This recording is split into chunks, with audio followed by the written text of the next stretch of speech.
इस समय की बड़ी खबर आपको बता दें, राहुल गांधी के आवास पर विपक्ष की अहम बैठक होने जा रही है।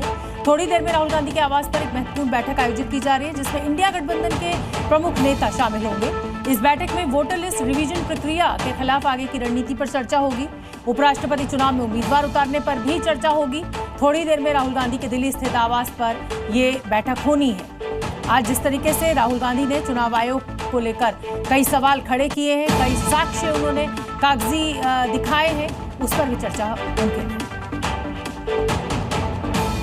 कांग्रेस नेता राहुल गांधी ने बिहार चुनाव से ठीक पहले चुनाव आयोग पर एक बड़ा आरोप लगा दिया है। राहुल गांधी ने प्रेस कॉन्फ्रेंस कर चुनाव आयोग की प्रक्रिया पर सवाल खड़े किए हैं और बीजेपी पर भी वोट चोरी का आरोप लगाया है। प्रेस कॉन्फ्रेंस के दौरान राहुल गांधी ने महाराष्ट्र की वोटर लिस्ट दिखाई और दावा किया कि राज्य में फर्जी वोटर्स जोड़े गए हैं। महाराष्ट्र में we found at the state level that Lok Sabha और विधानसभा के बीच में 1 crore new voters came into the game. Rahul Gandhi ने विशेष गहन पुनरीक्षण यानी SIR को लेकर इलेक्शन कमीशन पर सवाल उठाए और कहा कि वोटों की चोरी की गई है। We found that 1,250,000 votes were stolen. And we're going to tell you how. इन आरोपों पर पलटवार करते हुए बीजेपी ने राहुल गांधी से सवाल किया, क्या कारण है कि जब से SIR की लिस्ट आई है 1 अगस्त से अभी तक एक भी कंप्लेंट आपके BLA ने नहीं किया है?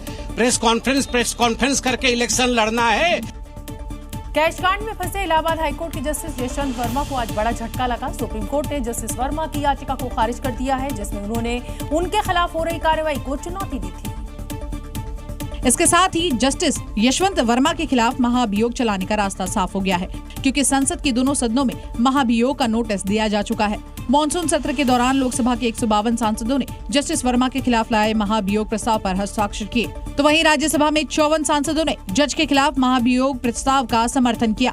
हालांकि अब तक किसी भी सदन में इस नोटिस को स्वीकार नहीं किया गया है, लेकिन सुप्रीम कोर्ट में उनकी ओर से दायर की गई याचिका के खारिज होने से महाभियोग चलाने की प्रक्रिया जरूर एक कदम आगे बढ़ गई है। अब जस्टिस वर्मा के पास 2 ही रास्ते बच गए हैं, या तो वो महाभियोग का सामना करे या फिर अपने पद से ही इस्तीफा दे दे।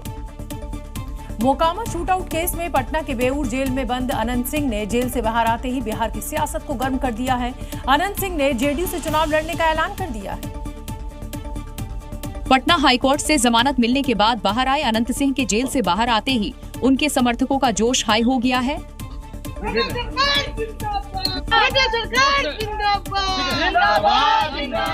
7 महीने बाद जेल से आने के साथ ही उन्होंने चुनाव लड़ने का ऐलान भी कर दिया। न्याय मिल गया आपको अनंत जी, फिर आप बाहर आके अच्छा लग रहा है? क्या आपको मन था कि न्याय मिल जाए तो भीतर में रहे? पूछना की क्या लग रहा है? चुनाव है, कैसे देखना है? चुनाव है तो चुनाव लड़ेंगे। हाँ, किसी पार्टी से तय किया है सर? हाँ, नीतीश जी के पार्टी से। अनंत सिंह विरोधियों पर तंज कसने में भी पीछे नहीं रहे। चुनाव को लेकर पहले से ही दिलचस्प बना हुआ बिहार अनंत सिंह के बाहर आने के साथ ही और भी ज्यादा दिलचस्प नजर आने लगा है।